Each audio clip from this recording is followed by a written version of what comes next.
श्री शिवाय नमस्तुभ्यम। माता बहनों, आज हम आपको एक बेहद अनमोल जानकारी देने जा रहे हैं। 25 जुलाई आषाढ़ महीने की शनिवार को पड़ने वाली देवशयनी एकादशी के शुभ अवसर पर यदि आप एक विशेष उपाय कर लेते हैं तो आपके जीवन से गरीबी हमेशा के लिए समाप्त हो सकती है। इन पौधे में चमत्कारी गुण होने के साथ साथ इनमें बहुत से ऐसे औषधीय गुण हैं जिनका उपयोग विभिन्न प्रकार की बीमारियों को हमेशा के लिए नष्ट करने के लिए किया जाता है। साधारण भाव में हम इन पौधे को पारस पथरी के समान कह सकते हैं, क्योंकि इनके छूने मात्र से हमारी गरीबी दूर हो जाती है। और अगर आप इन पौधों की जड़ को आषाढ़ महीने के देवशयनी एकादशी दिन हमारे नियम अनुसार बताए गए नियमों द्वारा घर ले आते हो और उसका उपयोग हमारे बताए हुए नियम द्वारा कर लेते हो तो आपको अमीर बनने से दुनिया ही कोई ताकत नहीं रोक सकती। 1 महीने के अंदर करोड़पति बन जाओगे। आपके घर में जो दाना आएगा उसमें वृद्धि होगी। आपकी 7 पुश्तों तक करेंगे। रूपों पैसों पर राजभक्तों में महादेव की सौगंध खाता हूं। अगर आपने इस वीडियो को सच्चे हृदय से देखा तो आपकी हर मनोकामना इच्छा पूरी होगी। आज मैं आपको इस वीडियो में इन पौधे से जुड़ा एक ऐसा चमत्कारी गुण बताऊंगा, अगर आपने उस कर लिया तो यह मानिए आपकी जिंदगी प्रबल हो जाएगी। आपके घर में धन आने सभी रास्ते खुल जाएंगे, हर मनोकामना पूरी होगी जाएंगे। घर में इतना धन आएगा कि वह खर्च होने के बाद भी समाप्त नहीं होगी। बस जो उपाय आपको बताया जाए वह उपाय कर लेना। पर भक्तों, आपसे एक छोटा सा अनुरोध है कि वीडियो को पूरा देखने पर ही लाभ की प्राप्ति होगी और इस तरह से हम आपको उपाय बताएंगे। उसी तरह से अगर आपने कर लिया तो सच्चे हृदय से जो भी भक्त उपाय करता है उसे लाभ जरूर प्राप्त होता है। भक्तों, आपकी जानकारी के लिए यह आषाढ़ देवशयनी एकादशी बहुत ही शक्तिशाली होने वाली है, क्योंकि इस दिन आप जो भी उपाय करोगे वह कारगर सिद्ध होते हैं और लाभ ही लाभ होता है। एकादशी के दोनों में जो भी चमत्कारी पौधा हम आपको बताएंगे, ये सभी पौधे जागृत अवस्था में होते हैं और प्रत्येक पौधे में किसी ना किसी देवी देवता विराजमान होते हैं, उनकी शक्ति होती है। भक्तों, अगर आप इस पौधे की जड़ को घर ले आते हो तो भगवान विष्णु के साथ साथ धन की देवी माता लक्ष्मी से आपको अपार धन सुख की प्राप्ति होगी। भक्तों, आज हम आपको जिस जड़ी बूटी के बारे में मैं बताने जा रहे हैं उसे अमृत बूटी भी कहते हैं। यूं कहे कि संजीवनी बूटी के समान है, इसलिए जड़ी बूटी को मामूली समझने की भूल भी मत करना। यह कोई साधारण जड़ी बूटी नहीं है। इसके उपाय इतने चमत्कारी हैं कि अगर आप इन उपायों को जान लेते हो तो आपकी आंखें फटी की फटी रह जाएंगी। माता बहनों, सभी जानकारी हम आपको बारी बारी से बताएंगे, इसीलिए अभी इस वीडियो को लाइक कर दीजिए और कमेंट बॉक्स में लिख दीजिए जय मां लक्ष्मी, जय भगवान शिव, जिससे कि सभी देवी देवताओं की कृपा आप पर और आपके पूरे परिवार पर बनी रहे। भक्तों, चलिए जान लेते हैं। आप हमारी वीडियो में देख सकते हैं यह पौधा दिखने में बहुत ही साधारण है, लेकिन इसके गुण और साधारण है। अगर ये आपके घरों के आसपास में है तो इसे साधारण पौधा समझ के देखने की भूल मत करना। इसका जो आज हम चमत्कारी गुण बताएंगे, आयुर्वेदिक प्रयोग धन प्राप्ति के उपाय बताएंगे कि किस प्रकार से इसका कौन से हिस्से का प्रयोग होता है। अगर ये सारी जानकारी आप देख लेंगे तो बिल्कुल ही कल से आप इस पौधे की पूजा करना शुरू कर देंगे। वास्तव में आप इस पौधे को अपने घर के मंदिर में रख देंगे, क्योंकि ये पौधा बहुत ही चमत्कारी और शक्तिशाली तमाम शक्तियों से भरा हुआ है। और आपको बता दूं, दिन पूजा पाठ के ही आपको सारा फल प्राप्त हो जाएगा। कहने का मतलब है, इसके जब आप चमत्कारी गुण समझेंगे तो आपकी आंखें फटी की फटी रह जाएंगी। बिल्कुल ही आपको भी गर्व हो जाएगा कि आप भारत भूमि में पैदा हुए हैं और इस प्रकार के पेड़ पौधे आज भी हमारे बीच में है, जो कि हमें कई प्रकार के चमत्कारी लाभ प्रदान करते हैं। देखिए, आप हमारे वीडियो में देख सकते हैं ये पौधे, इस पौधे को कई जगह लजीरा के नाम से जानते हैं, कई जगह इस चिड़चिड़ा के नाम से भी जानते हैं। हो सकता है आप दूसरे राज्य में हो या फिर कहीं से आप हमारी वीडियो को देख रहे हो या फिर दूसरे देश से देख रहे हो, तो इसे अलग अलग प्रति में, अलग अलग जगह में, अलग अलग हिस्सों में अलग अलग नाम से जाना जाता है। लेकिन वीडियो में देख करके आप इसे समझ सकते हैं। तो खासकर ये जो पौधा है, इसे लजीरा के नाम से भी बहुत से लोग जानते हैं। और इसे अपामार्ग क्यों बोला जाता है? क्योंकि ये उल्टा चलता है। इसके जो बीज होते हैं बिल्कुल ही उल्टे होते हैं, जो कि कांटेदार होते हैं। अगर आप इन बीजों को अपने हाथों से ऊपर से नीचे की तरफ लगे तो वास्तव में ये भी आपके हाथ में छुप जाएंगे। आप अन्य पौधे के बीज देखेंगे, फूल के बीज देखेंगे तो ऊपर की तरफ होते हैं, लेकिन ये नीचे की तरफ होता है। इनका जो बीज होता है ये उल्टा होता है। इसीलिए इसे अपामार्ग बोला जाता है। यह आज साधारण है तो आपको हम इस वीडियो में बताएंगे। सर्वप्रथम तो सभी दर्शकों को कहना चाहूंगा कि कमेंट बॉक्स में हर हर महादेव, जय भगवान शिव जरूर लिखना। अगर आप भारत भूमि से हैं तो जय हिंद बिल्कुल ही लिखना। इसका जो मैं आयुर्वेदिक प्रयोग बताऊंगा, चमकती प्रयोग बताऊंगा, जानने के बाद कल से आप इनका प्रयोग करना शुरू कर देंगे। साथ ही साथ इसका मैं आप लोगों को वनस्पति प्रयोग के साथ साथ इसका जबरदस्त चमत्कारी एवं तांत्रिक प्रयोग भी बताऊंगा। तांत्रिक प्रयोग का मतलब है इसका आप जो जीवन में प्रयोग करके बहुत सारे अपने समस्याओं को दूर कर सकते हैं। तो सर्वप्रथम इसके बारे में मुझे ज्ञान का प्राप्त हुआ जब हम वैष्णो देवी माता के दर्शन के लिए गए थे। तब हमें वहां पर एक महात्मा मिले थे जो कि अपनी साधना में बैठे हुए थे। तो हमने उनसे इस पौधे के बारे में पूछ लिया था। हमने उनसे पूछा तो हमें यह बताइए, आप लोग 1 महीने तक बिना जल ग्रहण किए हुए किस प्रकार से साधना करते हैं?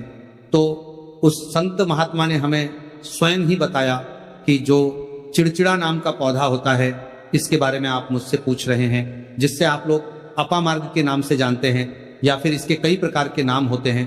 तो उसने हमें बताएं कि हम उनके बीच का ध्यान से सुना। आज भी जंगल में महात्मा जितने भी लोग हैं, संत महात्मा जंगल में रहने वाले जो कि शिव की साधना करते हैं, वो भोले भोले बाबा की साधना में लीन रहते हैं और सिद्धियां प्राप्त करते हैं। तो हमें वहां महात्मा वैष्णो देवी के दरबार में मिले थे।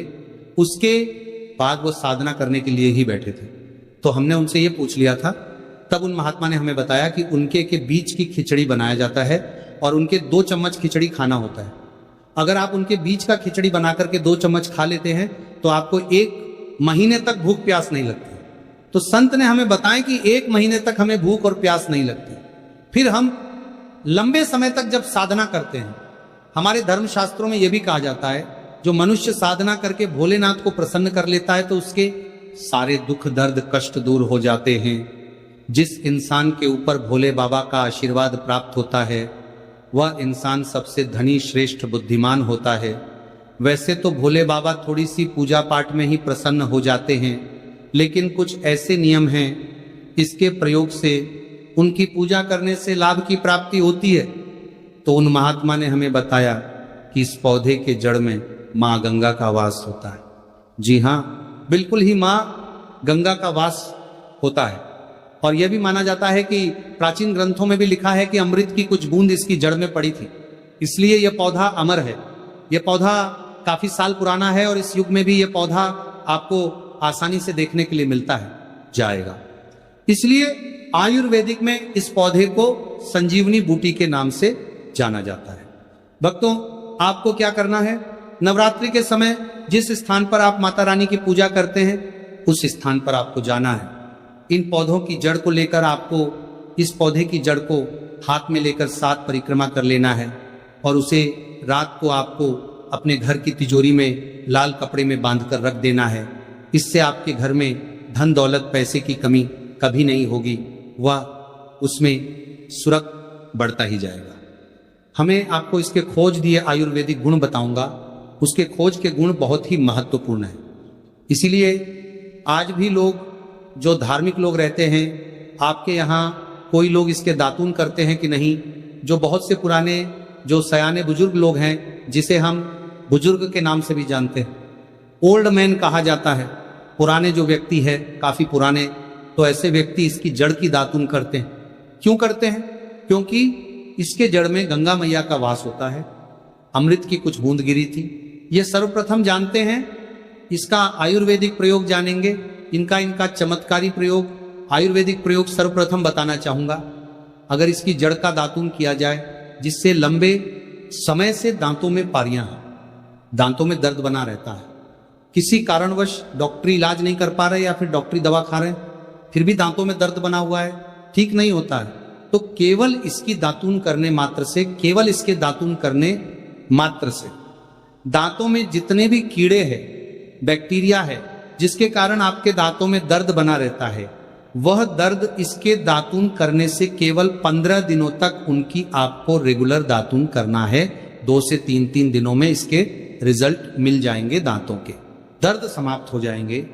तो उसके दातून करने से आप दांतों के पीलापन को भी जड़ से समाप्त करते हैं। जिनके दांतों में पीलापन है, लोग जिनका मजाक उड़ाते हैं, जिनके खुद के ही परिवार के लोग बेइज्जती कर देते हैं, बेइज्जती का जिन लोगों को सामना करना पड़े, जिनके दांत काफी पीले हैं, गंदे हैं, ऐसे व्यक्ति को भी इससे दातून जरूर करना चाहिए। इससे दातून करने के बाद हमारे दांतों में चमक आ जाए, हमारे दांत वाइट बन जाते हैं, एकदम क्लीन हो जाते हैं। ये तो हुआ। अब इसका दूसरा प्रयोग आप जानते हैं, ज्ञान की बातें चैनल आपको कभी गलत जानकारी नहीं देगा। किस प्रकार से यह प्रयोग हमने कई लोगों को हम खुद कर चुके हैं, इसलिए हम प्रमाणित प्रयोग बता रहे हैं। हमारे द्वारा बताई हुई जानकारी 100% सत्य होती है, क्योंकि यह ज्ञान की बातें चैनल सत्य घटनाओं पर ही आधारित है। इसलिए हम आपको अपने मन से मंगल नहीं सुनते हैं। प्राचीन काल से जो चला आ रहा है उनसे रिलेटिव जानकारी हम आपको इस ज्ञान की बातें चैनल के माध्यम से बताते हैं। इसके अलावा आप इसकी जड़ को बाबा सिर फिस्टुला आदि रोगों में भी इसका प्रयोग कर सकते हैं। क्या करें कि उनकी झाड़ को पीस के दही या फिर में जैसे मटा बोलते हैं उसमें मिलकर रेगुलर 2-3 दिन पीने से आपको काफी राहत मिलेगी और आपकी जो बीमारी है वो हमेशा के लिए खत्म हो जाएगी। इसका एक और प्रयोग आपको बताना चाहूंगा कि जो महिलाएं होती हैं, गर्भवती महिलाएं, तो जिनके प्रसव होने में विलंब हो रही है, बहुत सारी ऐसी माताएं बहनें होती हैं ग्रामीण इलाकों में, शहरी इलाकों में, जिन्हें प्रसव के समय में काफी पीड़ा होती है। जो लोग चाहते हैं डॉक्टर के जरिए से चीर फाड़ ना हो, क्योंकि चीर फाड़ के चक्कर में काफी होती है।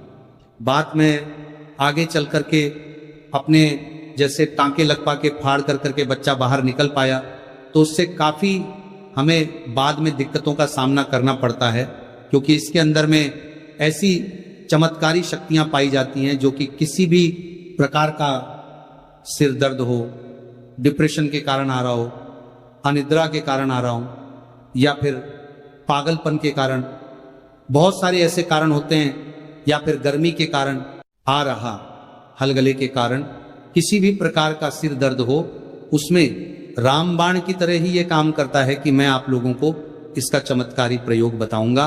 पहले प्रयोग है जो लोग चाहते हैं कि उनके कार्य भर में उन्हें तरक्की मिले, जैसे कि जो लोग व्यापार वर्ग से जुड़े हुए हैं, जो लोग चाहते हैं जिनका धंधा पानी अच्छे से चले, जिनकी दुकान अच्छी चल, तो ऐसा व्यक्ति क्या कर सकते हैं, इसकी जड़ को रवि पुष्य नक्षत्र में लाना होता है, गुरु नक्षत्र में लाना होता है, या फिर कोई शुभ दिन हो जैसे एकादशी, फिर बहुत सारे शुभ दिन आते हैं, कृतिका नक्षत्र में भी आप इसकी जड़ को ला सकते हैं।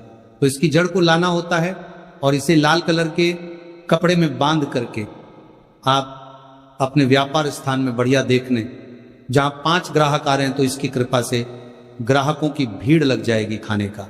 सीधा सीधा मतलब है कि ये दुकान में ग्राहकों की भीड़ को भी बढ़ाएगी, ये आपकी आमदनी बढ़ाने का काम करेगी। जब आपके दिन दुगनी रात चौगुनी तरक्की होने लगेंगे तो आप धनवान बन जाओगे। आपकी जिंदगी में जो भी धन आएगा उसमें बढ़ोतरी होगी। भोलेनाथ का आशीर्वाद आपके ऊपर सदा ही बना रहेगा। इसके बाद इसका दूसरा प्रयोग सुनिए। जो लोग जैसे बेरोजगार हैं, रोजगार प्राप्त करना चाहते हैं, हमारे भारतवर्ष में बहुत से क्षेत्र, बहुत से देश ऐसे हैं जहां पर युवाओं को कोई नौकरी नहीं मिलती है। वो युवा एंड देखिए बड़े पढ़े लिखे हैं, फिर भी नौकरी प्राप्त नहीं है, बेरोजगारी छाई हुई है। ऐसे में व्यक्ति इसकी जड़ को ध्यान से सुनिए। ऐसे व्यक्ति इसकी जड़ को एक दिन पहले आपको निमंत्रण देकर के आ जाना है। कौन से दिन में, ध्यान से सुनिए। एकादशी के दिन सूर्य उदय से पहले खोज करके लाना है, और इसके बाद सोमवार की आपको पूजा करना है, और मंगलवार के दिन भी इनकी पूजा करने के बाद बुधवार के दिन इसकी जड़ को आपको धारण करना है। तो आपको बिल्कुल ही मनोवांछित नौकरी की प्राप्ति होगी। एक नागा बाबा ने हमें इसके बारे में बताया था और इसका प्रभाव काफी अचूक है। ये हुए 2। अब इसका तीसरा प्रयोग सुनिए। रा प्रयोग क्या है कि आप में से अधिकतर बहुत से लोग हैं जिस नजर दोष लग जाता है, भूत प्रेत बाधा से ग्रस्त रहते हैं, परेशान हो जाते हैं। घर में जो छोटे बच्चे हैं उनको बार बार नजर लग जाती है और डॉक्टर की कोई भी गोली दवाई उनको नहीं लगती है, या फिर किसी की नई नई शादी होती है तो घर में नजर दोष लग जाता है और परेशानियां आती हैं तो नजर दोष से बचने के लिए। तो ऐसा व्यक्ति क्या करें? इसकी जड़ को चांदी के ताबीज में डाल करके शनिवार के दिन धारण करें। चांदी के ताबीज में डाल करके शनिवार के दिन इसे धारण करें तो किसी भी प्रकार की